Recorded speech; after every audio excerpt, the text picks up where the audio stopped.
What's up guys, welcome back to another video. Today I'm going to be going through game week 34 in the Premier League. Once again, my predictions weren't great this week. I can only apologise, I don't know what's going on with me. We start off at Kenilworth Road, Luton against Brentford. I thought Luton were going to win 2-1. They were humbled here. That's now 2 wins in a row for Brentford, and both of them have been done without Ivan Toney. Now I know, it's not exactly against the best teams in the world, but they're wins that they weren't getting with Toney. And if he is going to leave, there's no reason for him to be in the team, especially now that Brentford are going to be safe. There's literally no chance of them going down. The front three as well were all amazing. Visser, Mbeumo and Keane Lewis-Potter are fantastic in this game. They were so dangerous on the break. They created so many chances between each other. Visser got 2 goals, Lewis-Potter got a goal, and Mbeumo got a couple of assists. And he could have scored himself as well. Brentford was so good, they had so many chances. Terrible from Luton though, it was an absolutely dreadful performance. They're lucky they didn't lose by 8 or more goals. And they've now lost back-to-back Premier League games 5-1. If they're going to stay up, they can't really be doing that. It is in their hands though, because they've got to play both Everton and Forest at home. Huge games. Sheffield United against Burnley, once again got this one wrong. I thought Sheffield United were going to win 2-1, they lost 4-1. Could have gone completely differently though. This result actually means that Burnley only lost 1 of their last 7 matches. I do think it's come a bit too late, but a big reason for them not losing this game is because of how good their goalkeeper was. Muric, who made 2 big mistakes in the last 2 games, was absolutely phenomenal in this game. And on the other side, Gerbic in goal for Sheffield United, absolutely horrendous. Sheffield United actually started the game really well as well, but they missed some huge chances. We're used to seeing Burnley miss loads of chances in games. In this game, they didn't. They were very clinical. On another day, Sheffield United could have won this game 4-1 instead of losing it. And Asignon also could have been sent off for a potential elbow on Ben Osborne. But Burnley's second half performance was really good. Even when Sheffield United got a goal back, Burnley didn't let their heads drop. They got another goal straight away to replenish their 2-goal lead. I think we all know Sheffield United are definitely down now. Wolverhampton Wanderers against Arsenal, I predicted a 2-goal Arsenal win. Did think it was going to be 3-1, but it was 2-0 instead. In the first half, Arsenal's passing was very decent. In and around the box, they had the ball camped there for most of the half, but the final ball just wasn't right, whether that was the cross or the shot.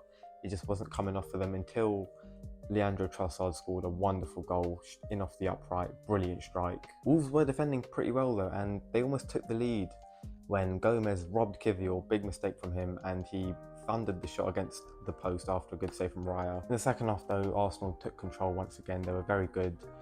Declan Rice, especially at the end of the game when he got moved into the number 8 role, phenomenal. Once again, really, really good performance from him. What a player he is, man.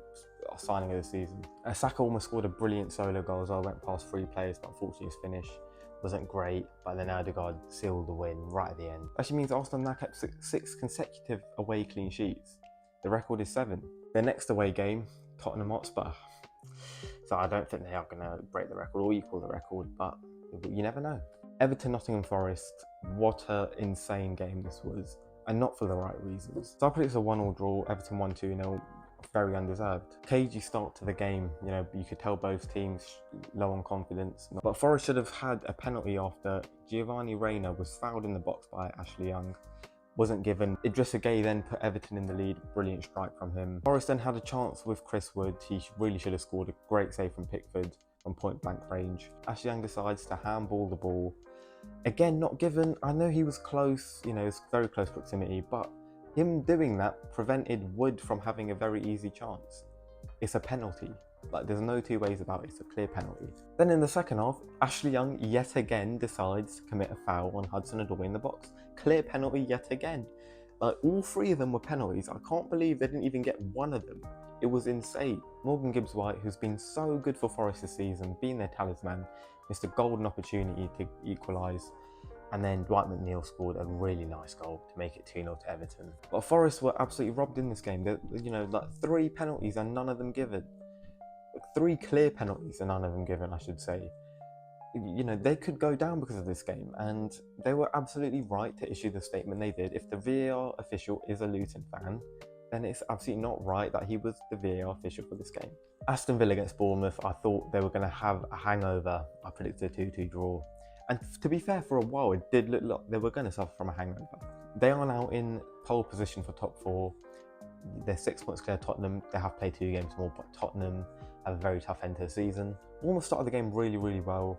had a couple chances, they scored a penalty, clear penalty. But on the counter-attack, Aston Villa were devastating in this game. Rodgers, Watkins, Diaby and Bailey, phenomenal. They were so good, they all combined really well. Watkins now has 31 goal contributions in the Premier League this season. What a play, he has to be on the plane. I don't care about this Tony penalty bollocks.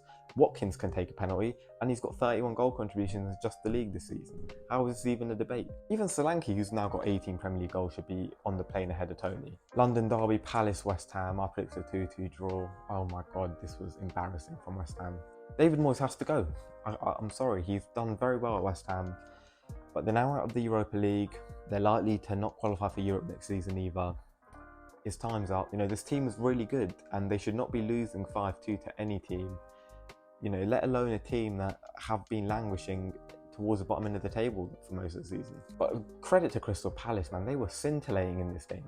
Especially the front three, Eze, Mateta and Elise, have not played together nearly enough this season, mainly because of injuries. Obviously, I'm sure they're really disappointed because if they had been fit the whole season, maybe if Glasner was brought in at the start of the season, they would be fighting for Europe right now. They were 3-0 up in 20 minutes, they were 4-0 up in 30 minutes. West Ham were lucky it wasn't more. And finally, Fulham-Liverpool, I predicted a 2-2 draw, Liverpool won 3-1. First half was pretty even. I thought Fulham were deservedly level going into the break. But Alexander-Arnold's free kick was phenomenal, man. What a strike. Really poor from Palhinha to give it away, though. There was absolutely no need. But in the second half, Liverpool turned it on. They showed why they are title challengers. And they were really, really good. That win keeps the title challenge alive. They do have 2 more away games coming in the next week. If they are going to win the title, they will need to win both of them. Man United, you're an embarrassment. How do you bottle a 3-0 lead to a championship team? They do not deserve to be in Europe next season. It's just, they're such a poor team, man. And they spent so much money. How were you that bad? This is a championship team. Oh, come on, man. Fair play to Coventry, though, man. I'm really gutted that you're not going back to Wembley for the FA Cup final. You probably have more of a chance of beating Manchester City than Man United do. Hopefully, you can do well in the playoffs, although you are playing QPR at the end of the season, and obviously, we might not be safe by that point. So, yeah, kind of don't want you to win that game, as it stands right now, at least. That's all for the game week. Let me know what you thought in the comments down below, and I'll see you soon for another video.